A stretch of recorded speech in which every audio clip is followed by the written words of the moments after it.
Hi hello welcome to my channel. ನೋಡಿ, ನಾನಿವತ್ತು ಸಂಕ್ರಾಂತಿ ಹಬ್ಬದ ಬ್ಲಾಗ್ ಹಾಕ್ತಾಯಿದ್ದೀನಿ. ಹಬ್ಬ ಆಗಿ 2 ದಿನ ಆಯಿತು. ವೀಡಿಯೋ ಎಲ್ಲ ಹಬ್ಬದ ಗಡಿಬಿಡೀಲಿ ವೀಡಿಯೋ ಮಾಡಿ ಆವಾಗಿಂದ ಅವಾಗೆ ಹಾಕೋಕ್ಕಾಗಲಿಲ್ಲ. ನೋಡಿ, ನಾನು ಹಬ್ಬದ ದಿನ ಬೆಳಗ್ಗೆ ಸುಮಾರು 5:30 ಆಗಿತ್ತು.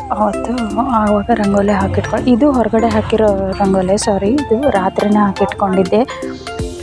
ಬೆಳಗ್ಗೆ ಎದ್ದು ಎಲ್ಲ ರಂಗೋಲಿನ ಹಾಕೋದು. ಇದನ್ನು ಮಾತ್ರ ಬೆಳಗ್ಗೆ 5 ಗಂಟೆ ಆದೊತ್ತಿಗೆ ಎದ್ದು ಹಾಕಿದ್ದೀನಿ. ನೋಡಿ ರಂಗೋಲಿ ಹೇಗಿದೆ ಅಂತ ಹೇಳಿ.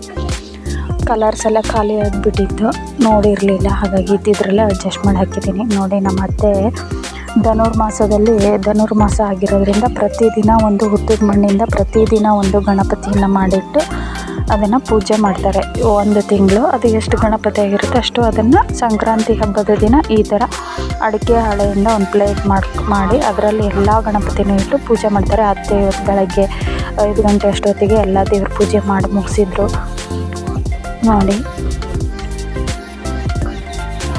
ನಾವು ಕರಿಗಡುಬು ಎಲ್ಲ ಮಡಿಯಿಂದ ಹಿಂದಿನ ದಿನ ಮಾಡಿಟ್ಕೊಂಡಿದ್ವಿ. ನೋಡಿ, ಬೆಳಗ್ಗೆನೇ ಎದ್ದು ಬೇಗ ಎಲ್ಲ ಎಡೆ ನೈವೇದ್ಯ ಎಲ್ಲ ಮಾಡಿ ಆಗಿದೆ. ಈಗ ಸುಮಾರು 6:30 7 ಗಂಟೆ ಅಷ್ಟೊತ್ತಿಗೆ ಎಲ್ಲ ಎಡೆ ನೈವೇದ್ಯ ಎಲ್ಲ ಮಾಡಿ ಮುಗಿಸಿದ್ದಾರೆ. ಹೇಳಬೇಕು ಅಂದರೆ ಈ ಧನುರ್ಮಾಸದ ಈ ಗಣಪತಿ ಪೂಜೆನ ಯಾವಾಗಲೂ ಎಲ್ಲರೂ ಹೇಳೋರ್ಕಿಂತ ಮೊದಲೇ ಮಾಡ್ತಾರೆ. ನೋಡಿ, ಪ್ರತಿದಿನ ಒಂದು ಹುತ್ತದ ಮಣ್ಣಿಂದ ಪ್ರತಿದಿನವೂ ಒಂದು ಗಣಪತಿಯನ್ನು ಮಾಡಿ ಅದನ್ನು ಪೂಜೆ ಮಾಡ್ತಾರೆ. ಈಗ ಸಂಕ್ರಾಂತಿ ದಿನ ಎಲ್ಲ ಗಣಪತಿಗಳನ್ನು ಒಟ್ಟಿಗೆ ಇಟ್ಟು ಒಂದಿನ ಪೂಜೆ ಮಾಡಿ ಹರಿಯೋ ನೀರಲ್ಲಿ ಹೊಳೆ. ಈಗ ಎಲ್ಲ ಕಡೆಯೂ ಜಾತ್ರೆ ಇರೋದ್ರಿಂದ ಎಲ್ಲ ಕಡೆಯೂ ಈ ಥರ ಧನುರ್ಮಾಸ ಮಾಡಿದವರು ಸಂಕ್ರಾಂತಿ ದಿನ ಎಲ್ಲಿ ಹೊಳೆ ಇರುತ್ತೆ, ನಮಗೆ ಹತ್ತಿರ ಇರೋದು ಇದು ಬಂಗ್ಸಾಣ ಹೊಳೆ. ನಾವು ಅಲ್ಲಿಗೆ ಜನ ಜಾಸ್ತಿ ಇರುತ್ತೆ ಇವತ್ತು ಅಂತ ಅಲ್ಲಿ ಹೋಗಲಿಲ್ಲ. ನಾವು ಇಲ್ಲಿ ಗೋಂದಿ, ನಮ್ಮೂರ ಹತ್ರ ಗೋಂದಿ ಅಂತಿದೆ, ಗೋಂದಿ ಹೊಳೆಗೆ ಹೋಗಿದ್ವಿ. ಅಲ್ಲೂ ಸಹ ಇವತ್ತು ಜಾತ್ರೆ ಇರುತ್ತೆ. ನೋಡಿ, ನಮ್ಮ ಅತ್ತೆ ಕಡೆಯದಾಗಿ ಎಲ್ಲ ಮಂಗಳಾರತಿ ಎಲ್ಲ ಮಾಡಿಕೊಂಡು ನಮ್ಮ ಅತ್ತೆ ಗಣಪತಿ ಪೂಜೆ ಮಾಡಿದ್ರಿಂದ ಅವರೇ ದೇವರನ್ನು ತಗೊಂಡು ಬರ್ತಾಯಿದ್ದಾರೆ. ನಾವೆಲ್ಲ ಕಾರಲ್ಲೆಲ್ಲ ನಮ್ಮೂರ ಹತ್ರ ಇರೋ ಗೋಂದಿ ಹೊಳೆ. ನೋಡಿ, ಗೋಂದಿ ಹೊಳೆಗೆ ಇವರೆಲ್ಲ ನಮ್ಮ ಅತ್ತೆಯಂದಿರು 5 ಜನ ಅತ್ತೆಯರು. ನಮ್ಮ ಅತ್ತೇನು ಸೇರಿ ಇನ್ನೂ 4 ಜನ ಅತ್ತೆಯರು. ಎಲ್ಲ ಅತ್ತೆಯಂದಿರು, ಒಬ್ಬರು ಬಂದಿಲ್ಲ. ಅವರು ಇನ್ನೊಬ್ಬರು ನಮ್ಮ ತಂಗಿ ಅಮ್ಮ, ನಮ್ಮ ಭಾವನ ಹೆಂಡತಿ ಇದ್ದಾರೆ. ಇನ್ನೊಬ್ಬರು ನಮ್ಮ ಮಾವನ ಸೊಸೆಯ ಅವರು ಅಮ್ಮ ಒಬ್ಬರು ಬಂದಿದ್ದರು. ಹಾಗಾಗಿ 5 ಜನರ ದೇವರು ಒಟ್ಟಿಗೆ ಒಂದೇ ಹತ್ರ ಹೋಗಿ ಬಿಟ್ವಿ ನಾವು ಗೋಂದಿ ಹೊಳೆಯಲ್ಲಿ.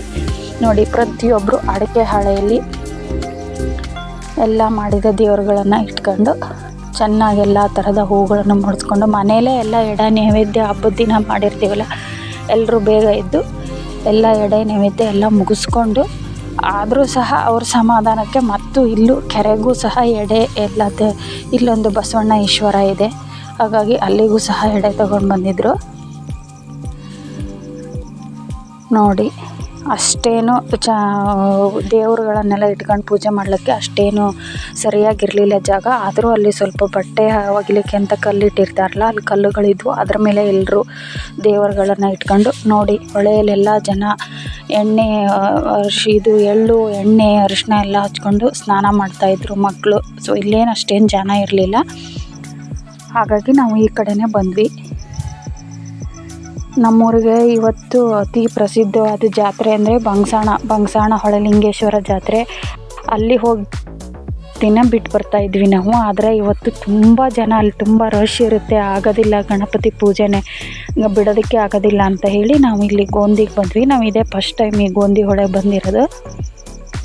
ನೋಡಿ, ಈ ಕಡೆ ಒಬ್ಬರು ಅಡಿಕೆ ಹಾಳೆಯಲ್ಲೇ ಡಿಫ್ರೆಂಟಾಗಿ, ಒಬ್ಬರು ರೌಂಡಾಗಿ, ಒಬ್ಬರು ದೋಣಿ ಥರ, ಒಬ್ಬರು ಟ್ರಯಾಂಗಲ್ ಶೇಪು, ಎಲ್ಲ ಥರ ಡಿಸೈನಾಗಿ ಹಾಳೆಯನ್ನು ಕಟ್ ಮಾಡ್ಕೊಂಡು, ಇದನ್ನಂತೂ ಎಷ್ಟು ಚೆನ್ನಾಗಿ ಮಾಡಿದ್ದಾರೆ ಅವರು. ನಮ್ಮ ತಂಗಿ ಅಪ್ಪಾಜಿ ಅವರು ತುಂಬ ಚೆನ್ನಾಗಿ ಪೈಪೆಲ್ಲ ಯೂಸ್ ಮಾಡಿಕೊಂಡು ತುಂಬ ಚೆನ್ನಾಗಿ ಬಾಸ್ಕೆಟ್ ಥರ ಮಾಡಿದ್ದಾರೆ. ಇವರೇ ನೋಡಿ, ಇಲ್ಲಿ ಕೂತಿದ್ದಾರಲ್ಲ, ಅವರೇ ಅಷ್ಟು ಚೆನ್ನಾಗಿ ರೆಡಿ ಮಾಡಿದ್ದಾರೆ ಅದನ್ನು ಬಾಸ್ಕೆಟ್ ಥರ. ನೋಡಿ, ಪ್ರತಿಯೊಂದರಲ್ಲೂ ಏನೇ ನಾವು ಮಾಡೋದಾದರೂ ಅದನ್ನು ಕ್ರಿಯೇಟಿವ್ ಆಗಿ ಮಾಡ್ಬೋದು. ಯಾವುದೇ ವಸ್ತು ಆಗಲಿ, ಯಾವುದೇ ಅಡುಗೆ ಆಗಲಿ, ಯಾವುದೇ ಕೆಲಸ ಆಗಲಿ, ನಾವು ಯಾವ ಥರ ನಮ್ಮ ಮೈಂಡಲ್ಲಿ ಕ್ರಿಯೇಟಿವಿಟಿ ಇರುತ್ತೆ ಅದಕ್ಕೆ ತಕ್ಕಾಗಿ ನಾವು ಎಲ್ಲದರಲ್ಲೂ ಕ್ರಿಯೇಟಿವಿಟಿ ಮಾಡ್ಬೋದು ಅನ್ನೋದಕ್ಕೆ ಇದೇ ಉದಾಹರಣೆ. ನೋಡಿ, ಒಬ್ಬೊಬ್ರದ್ದು ಅಡಿಕೆ ಹಾಳೆಗಳು ಒಂದೊಂದು ಥರ ಡಿಸೈನ್ ಇದೆ. ನೋಡಿ, ನೋಡಿ ಎಲ್ಲರೂ ಪೂಜೆ ಮಾಡ್ಕೊಳ್ತಾ ಇದ್ದಾರೆ. ಎಲ್ಲರೂ ಅವ್ರ ದೇವ್ರುಗಳಿಗೆ ಇವ್ರ ದೇವ್ರುಗಳಿಗೆ ಅವರು ಎಷ್ಟು ಪೂಜೆ ಮಾಡಿದರೂ ಅವ್ರಿಗೆ ಯಾರಿಗೂ ನಮ್ಮ ಅತ್ತೆಯಂದಿರಿಗಂತೂ ಸಮಾಧಾನವೇ ಇಲ್ಲ. ಪೂಜೆ ಅಂದರೆ ಎಲ್ಲರೂ ತುಂಬ ಇಷ್ಟ. ತುಂಬ ಎಲ್ಲರೂ ಹಾಗೆ ಎಲ್ಲರೂ ಪೂಜೆಯನ್ನು ತುಂಬ ಜಾಸ್ತಿ ಪೂಜೆ ಪುನಸ್ಕಾರ ಮಾಡ್ತಾರೆ. ಅದರಲ್ಲಿ ನಾವೇ ಸ್ವಲ್ಪ ಪೂಜೆ ಪುನಸ್ಕಾರ ಮಾಡೋದು ಕಡಿಮೆ. ನಮ್ಮ ಮನೇಲಿ ನಮ್ಮ ಅತ್ತೆನೇ ಎಲ್ಲ ಪೂಜೆ ಎಲ್ಲ ಮಾಡೋದು. ನಾವು ಶ್ರಾವಣ ಮಾಸದಲ್ಲಿ ಅಷ್ಟೇ ನಾವೇ ಪೂಜೆಗಳನ್ನು ಮಾಡೋದು. ಅವರು ಶ್ರಾವಣ ಮಾಸದಲ್ಲಿ ಮಾಡೋದಕ್ಕೆ ಸರಿಯಾಗಲ್ಲ ಅಂತ ಮಾಡೋದಿಲ್ಲ. ಹಾಗಾಗಿ ಉಳ್ಕಿ ಟೈಮಲ್ಲೆಲ್ಲ ಅವರೇ ಬೇಗ ಎದ್ದು ಎಲ್ಲ ಪೂಜೆ ಪುನಸ್ಕಾರ ಮಾಡಿಬಿಡ್ತಾರೆ. ಅವ್ರು ಮಾಡೋದ್ರಿಂದ ನೋಡಿ ಒಬ್ಬೊಬ್ಬರ ಪೂಜೆ ಆದಮೇಲೆ ಒಬ್ಬೊಬ್ಬರದ್ದೇ ದೇವರುಗಳನ್ನು ಈ ಥರ ನೀರಲ್ಲಿ ಬಿಡ್ತಾ ಇದ್ದಾರೆ. ಕರ್ಪೂರ ಹಚ್ಚಿ ಅದರೊಳಗೆ ಕಾಣಿಸ್ತಾ ಇಲ್ಲ ಅದು ಕರ್ಪೂರ. ನೋಡಿ ಈ ಥರ ನೋಡಿ, ಅದು ಬಾಸ್ಕೆಟ್ ಥರ ಎಷ್ಟು ಚೆನ್ನಾಗಿ ಹೋಗ್ತಾ ಇದೆ ಅಂತ. ನಾವು ಈ ಕಡೆ ನಿತ್ತಲಿಂದನೇ ಬಿಟ್ಟರೆ ಚೆನ್ನಾಗಿ ನೀರಲ್ಲಿ ಹೋಗೋದಿಲ್ಲ ಅಂತ ಅಲ್ಲಿ ಈಜ್ತಾ ಇದ್ರಲ್ಲ, ಎಲ್ಲರೂ ಸ್ನಾನ ಮಾಡ್ತಾಯಿದ್ರು. ಅವರನ್ನೇ ಕರೆದು ನಾವೇ ಸ್ವಲ್ಪ ನೀರಿಗೆ ಮುಟ್ಟಿಸಿ ನಮ್ಮ ದೇವರುಗಳನ್ನು ಅವ್ರ ಕೈಯಲ್ಲೇ ಕೊಟ್ವಿ ನಾವು. ನೋಡಿ ನಮ್ಮ ಮನೆಯವರು ಕರಿತಾ ಇದ್ದಾರೆ ಅವ್ರನ್ನ ಬಿಡೋದಕ್ಕೆ ಅಂತ. ಮತ್ತು ನಾವು ಬಟ್ಟೆ ಚೇಂಜ್ ಮಾಡಲಿಕ್ಕೆ ಬಟ್ಟೆ ತಂದಿರಲಿಲ್ಲ. ನಾವೇ ಬಿಡ್ತೀನಿ ಅಂತ ಹೇಳ್ತಾಯಿದ್ರು. ನಾನು ಬೇಡ ಬಟ್ಟೆನೂ ತಂದಿರಲಿಲ್ಲ ಅಂತ ಹೇಳಿ ಅಲ್ಲೇ ಅವ್ರು ಹೇಗೂ ಸ್ನಾನ ಮಾಡ್ತಾಯಿದ್ರಲ್ಲ ಅವ್ರ ಕೈಯಲ್ಲಿ ಒಬ್ಬೊಬ್ಬರು ದೇವರುಗಳನ್ನೇ ನೋಡಿ ತಗೊಂಡೋಗಿ ಅವರೇ ಮುಳುಗಿ ಹೋಗ್ಬಿಟ್ಟಿದ್ದಾರೆ. ಆ ಥರ ನಾವು ಇಲ್ಲೇ ಬಿಡ್ರಿ ಅವರು ಸಹ ದೂರ ತಗೊಂಡೋಗಿ ಬಿಡ್ತಾಯಿದ್ರು. ನೀರಲ್ಲಿ ಹರಿದು ಹೋಗ್ತಾ ದೇವರುಗಳು ಎಷ್ಟು ಚೆನ್ನಾಗಿ ಕಾಣಿಸ್ತಾ ಇತ್ತು. ಎಲ್ಲರ ದೇವರುಗಳು ನೀರಲ್ಲಿ ತೇಲ್ತಾ ಇರೋದನ್ನ ನೋಡೋಕ್ಕೆ ಒಂದು ಖುಷಿ. ನೋಡಿ ಪ್ರತಿಯೊಬ್ಬರು ಅವ್ರವ್ರ ದೇವರುಗಳನ್ನು ಒಬ್ಬೊಬ್ಬರ ಕೈಯಲ್ಲಿ ಕರೆದು ಕೊಡ್ತಾಯಿದ್ರು. ಈ ಥರ ಹರಿಯೋ ನೀರಲ್ಲಿ ಗಣಪತಿಯನ್ನು ಬಿಟ್ಟು ಬರ್ತಾರೆ ಎಲ್ಲ ಪ್ರತಿ ಸಂಕ್ರಮಣದ ದಿನ ಧನುರ್ಮಾಸದಲ್ಲಿ ಈ ಗಣಪತಿ ಪೂಜೆ ಒಂದು ವಿಶೇಷ. ತುಂಬ ಜನ ಅವ್ರವ್ರ ಮನಸ್ಸಲ್ಲಿ ಏನು ಹರಕೆ ಇರುತ್ತೋ ಅದನ್ನು ಹೊತ್ಕೊಂಡು ಈ ಪೂಜೆನ ಮಾಡ್ತಾರೆ. ಉದಾಹರಣೆ ಹೇಳಬೇಕು ಅಂದರೆ ಈ ಪೂಜೆ ತುಂಬ ಪವರ್ಫುಲ್ ಅಂತ ನಾನು ಅಂದ್ಕೊಂಡಿದ್ದೆ. ಯಾಕಂದರೆ ಸುಮಾರು ಜನ ಈ ಧನುರ್ಮಾಸ ಪೂಜೆ ಮಾಡಿದಾಗ ಅವ್ರು ಅಂದ್ಕೊಂಡಿದ್ದೆಲ್ಲ ಆಗಿದೆ ಅಂತ ಹೇಳಿದ್ದನ್ನು ನಾನು ಕೇಳಿದ್ದೀನಿ.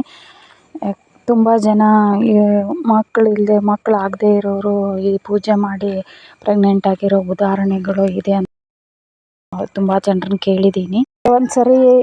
ಕೆಲವೊಂದು ಸರಿ ಪೂಜೆಗಳನ್ನು ನಂಬಲೇಬೇಕಾಗುತ್ತೆ. ಒಂದೊಂದು ಸರಿ ನಂಬಿಕೆನೂ ಎಷ್ಟೇ ಪೂಜೆ ಮಾಡಿದರೂ ಯಾವುದೇ ಫಲ ಸಿಗದೆ ಇದ್ದಾಗ ಎಷ್ಟು ಪೂಜೆ ಮಾಡಿದರೂ ಅಷ್ಟೇ ಅಂತಲೂ ಅನಿಸುತ್ತೆ. ಆದರೆ ಎಲ್ಲ ವಿಷಯದಲ್ಲೂ 50-50 ಎಲ್ಲ ಹೀಗೆ ಇರೋದು. ಎಲ್ಲ ವಿಷಯದಲ್ಲೂ ಅಷ್ಟೇ, ದೇವ್ರ ವಿಷಯದಲ್ಲಾಗಲಿ ಯಾವ ವಿಷಯದಲ್ಲಾಗಲಿ ಯಾವುದನ್ನು ನಂಬೋದಕ್ಕೂ ಆಗೋದಿಲ್ಲ, ಬಿಡೋದಕ್ಕೂ ಆಗೋದಿಲ್ಲ. ನಾನಂತೂ ಎಲ್ಲದನ್ನೂ ಪೂರ್ತಿಯಾಗಿ ನಂಬೋದಿಲ್ಲ, ಯಾವುದನ್ನು ನಂಬದೇನೂ ಇರೋದಿಲ್ಲ.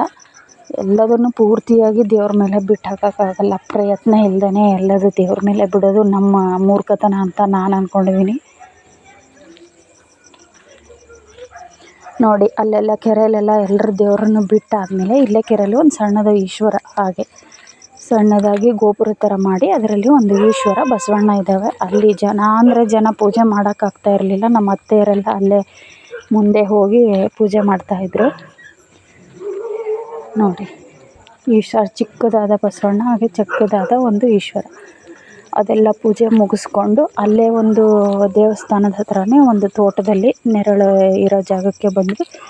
ಎಲ್ಲರೂ ಊಟ ಮಾಡೋದಕ್ಕೆ ಬಂದು ಕೂತ್ವಿ. ನೋಡಿರಿ ಒಬ್ಬೊಬ್ಬರು ಒಂದೊಂದು ಥರ ವೆರೈಟಿ ಚಿತ್ರಾನ್ನ. ನೋಡಿ ನೀವೇ ನೋಡಿ ಎಷ್ಟು ಥರದ ಚಿತ್ರಾನ್ನ ಇದೆ ಅಂತ. ಒಬ್ರದ್ದು ಬಿಳಿ ಬುತ್ತಿ, ಒಬ್ರದ್ದು ಹುಳಿ ಬುತ್ತಿ, ಹಾಗೆ ಕಲಸ್ಪಾನ, ಮಡಕೆ ಕಾಳು ಪಲ್ಯ, ಹೆಸರು ಕಾಳು ಪಲ್ಯ, ಕರಿಗಡುಬು, ಜೋಳದ ರೊಟ್ಟಿ, ಶೇಂಗಾ ಉಂಡೆ, ಮೂಲಂಗಿ ಪಚಡಿ, ಹಾಗೆ ಈರುಳ್ಳಿ, ಸೌತೆಕಾಯಿ. ಆ ವೆರೈಟಿ ನೋಡಿಬಿಟ್ರೇ ಹೊಟ್ಟೆ ತುಂಬಿ ಹೋಗ್ಬಿಡ್ಬೇಕು, ಅಷ್ಟು ವೆರೈಟಿ. ಪುಡಿ ಚಟ್ನಿಗಳಂತೂ 3-4 ಥರ ಪುಡಿ ಚಟ್ನಿಗಳು, ಹಾಗೆ ನಿಂಬೆಹಣ್ಣಿನ ಉಪ್ಪಿನಕಾಯಿ, ಹುಣಸೆ ಹಣ್ಣಿನ ಚಿಗಳಿ. ನೋಡಿ ಎಷ್ಟು ವೆರೈಟಿ ಮಾಡ್ಕೊಂಡು ಬಂದಿದ್ದಾರೆ ಅಂತ. ಒಬ್ಬೊಬ್ಬರು ಒಂದೊಂದು ವೆರೈಟಿ ಮಾಡ್ಕೊಂಡು ಬರ್ರಿ ಅಂದರೆ ಕೇಳೋದೇ ಇಲ್ಲ. ಎಲ್ಲರೂ ಎಲ್ಲ ಥರ ವೆರೈಟಿನೂ ಮಾಡ್ಕೊಂಡು ಬಂದುಬಿಡ್ತಾರೆ. ನೋಡ್ರಿ ಇಲ್ಲಿ ಎಷ್ಟು ಥರ ಪಲಾವು, ಮೊಸರು ಬಜ್ಜಿ, ಬಿಳಿ ಬುತ್ತಿ, ಪುಳಿಯೋಗರೆ, ನಾವು ಕಲಸನ್ನ ಅಂತೀವಲ್ಲ ಬೋಮಣ್ಣಿ ಹಬ್ಬದ ಟೈಮ್ನಲ್ಲಿ ಅದು ಒಂದು ವೆರೈಟಿ, ಹಾಗೆ ಉದುರು ಬುತ್ತಿ, ಹೀಗೆ ನಾನಾ ಥರ ಕರೀತಾರೆ. ಎಷ್ಟು ಥರ ಅನ್ನದ ಐಟಮ್ಮೇ ಸುಮಾರು ಒಂದು 4-5 ಐಟಮ್ ಆಗಿತ್ತು. ಸ್ವೀಟು, ಗೋಧಿ ಹುಗ್ಗಿ, ಪೊಂಗಲ್ಲು, ಕರಿಗಡುಬು, ಹೋಳಿಗೆ, 4 ಥರ ಸ್ವೀಟು. ಪಲ್ಯಗಳಂತೂ ಹೇಳಲೇಬೇಡ್ರಿ, 4-5 ಥರ ಪಲ್ಯಗಳು, 4-5 ಥರ ಪುಡಿ ಚಟ್ನಿಗಳು. ನೋಡಿ ನಮ್ಮ ಮನೆಯಲ್ಲಿ ನಮ್ಮ ಮಾವಂದಿರು ಎಲ್ಲ ಊಟ ಮಾಡ್ತಾಯಿದ್ದಾರೆ.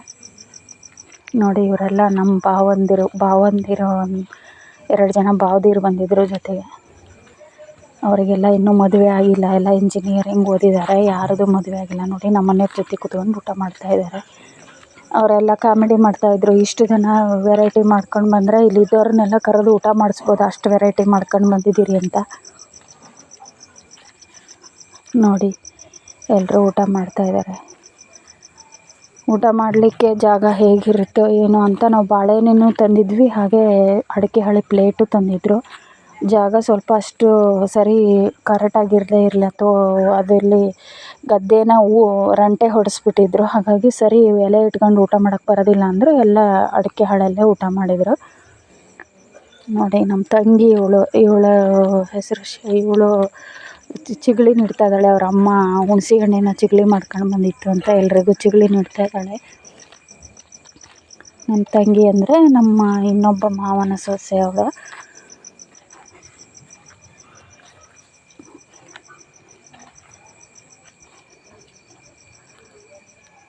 ನೋಡಿ ನೀವೇ ನೋಡಿ ಎಷ್ಟು ವೆರೈಟಿ ಇದೆ ಅಂತ. ಯಾವುದು ತಿನ್ನಬೇಕು ಯಾವುದು ಬಿಡಬೇಕು ಕನ್ಫ್ಯೂಸ್ ಆಗಿಬಿಡ್ಬೇಕು, ಆ ಥರ ವೆರೈಟೀಸ್ ಇದೆ. ನೋಡಿ ನಾವಿಲ್ಲಿ ಅಲ್ಲೇ ದೇವಸ್ಥಾನ, ಆ ಕಡೆ ಗಾಡಿ ಎಲ್ಲ ಕಾಣಿಸ್ತಾ ಇದೆ, ಅಲ್ಲೇ ದೇವಸ್ಥಾನ. ಇಲ್ಲೇ ತೋಟ, ಒಂದು ಸಣ್ಣ ತೋಟ. ಅದರಲ್ಲೇ ನೋಡಿ ನಮ್ಮ ಅತ್ತೆ ಎಲ್ರಿಗೂ ಸೈಡ್ಸ್ ಹಾಕಿ ಕೊಡ್ತಾಯಿದ್ದಾರೆ. ಬರೀ ಸೈಡ್ಸ್ ಹಾಕೋಕ್ಕೆ ಒಬ್ಬರು ಕೂತ್ಬಿಟ್ಟಿದ್ದಾರೆ, ಸೈಡ್ಸ್ಗಳನ್ನ ಹಾಕ್ಕೊಡೋದಕ್ಕೆ. ನೋಡಿ ಪುಡಿ ಚಟ್ನಿ ಪಲ್ಯ ಇನ್ನೂ ಏನೂ ನೀಡೇ ಇಲ್ಲ ಐಟಮ್ಸ, ಬರೀ ಸೈಡ್ಸೇ ಪ್ಲೇಟ್ ತುಂಬೋಗ್ಬಿಟ್ಟಿದೆ. ಅಷ್ಟು ಥರ ಸೈಡ್ಸ್ ಮಾಡ್ಕೊಂಡು ಬಂದಿದ್ದಾರೆ ಎಲ್ಲರೂ. ನಮ್ಮ ಅತ್ತೆ ಅಂತೂ ಈ ಥರ ಎಲ್ಲ ಸೈಡ್ಸು ಪ್ಲೇಟು ಎಲ್ಲ ಹಾಕ್ಕೊಡೋದ್ರಂತೂ ಎಕ್ಸ್ಪರ್ಟ್ ಆಗಿಬಿಟ್ಟಿದ್ದಾರೆ. ಯಾವಾಗಲೂ ಈ ಫಂಕ್ಷನ್ಗಳಾದಾಗ ನಮ್ಮ ಮನೇಲಿ ಹೆಚ್ಚಾಗಿ ಈ ಥರ ಎಲ್ಲ ಅಡುಗೆಗಳನ್ನೆಲ್ಲ ಸರಿ ಮಾಡಿ ಹಾಕಿಡೋದು, ನೀಡ್ಕೊಡೋದು ಎಲ್ಲ ನಮ್ಮ ಅತ್ತೆನೇ ಜಾಸ್ತಿ ನಮ್ಮ ಮನೇಲಿ. ಹಾಗೆ ನಮ್ಮ ಅತ್ತೆಗೆ ಈ ಥರ ಎಲ್ಲ ಹೊರಗಡೆ ಹೋಗೋದು, ಊಟ ಮಾಡೋದು ಅಂದರೆ ತುಂಬ ಇಷ್ಟ. ಅದಕ್ಕೂ ನಮ್ಮ ಮಕ್ಕಳೆಲ್ಲ ಹೊರಗಡೆ ಹೋಗಿ ಊಟ ಮಾಡೋಕ್ಕೆ ಇಷ್ಟಪಡ್ತಾರೆ ಅಂತ ಎಲ್ಲ ರೆಡಿ ಮಾಡಿ ಎಲ್ಲ ಅವರೇ ಹೆಚ್ಚಾಗಿ ಬೆಳಗ್ಗೆನೇ ಎದ್ದು ಬೇಗ ಅಡುಗೆ ಮಾಡಿ ಎಲ್ಲ ಮಾಡಿ ಎಷ್ಟೆಲ್ಲ ರೆಡಿ ಮಾಡಿದ್ದೆ ನಮ್ಮ ಅತ್ತೆ. ಅವ್ರಿಗೇನೋ ಒಂಥರ ಎನರ್ಜಿ ಈ ಥರ ಹೊರಗಡೆ ಹೋಗ್ಬೇಕು ಅಂದರೆ. ಇನ್ನೂ ನಾವೇ ಅಷ್ಟು ಹೊರಗಡೆ ಹೋಗೋದು ಅಂದರೆ ಸ್ವಲ್ಪ ಹಿಂದೆ ಮುಂದೆ ಮಾಡ್ತೀವಿ, ಆದರೆ ಅವರು ಮಾತ್ರ ಯಾವಾಗಲೂ ಎನರ್ಜೆಟಿಕ್ ಆಗೇ ಇರ್ತಾರೆ. ನೋಡಿ ನಮ್ಮ ಸಂಕ್ರಾಂತಿ ಹಬ್ಬದ ಬ್ಲಾಗ್ ಹೇಗಿದೆ, ಪೂಜೆ ಹೇಗಿದೆ, ಧನುರ್ಮಾಸದ ಪೂಜೆ ಹೇಗಿದೆ ಅಂತ ಹೇಳಿ, ಲೈಕ್ ಮಾಡಿ, ಶೇರ್ ಮಾಡಿ, ಕಮೆಂಟ್ ಮಾಡಿ, ಸಬ್ಸ್ಕ್ರೈಬ್ ಮಾಡ್ಕೊಳ್ಳಿ. Thank you for watching. Bye bye.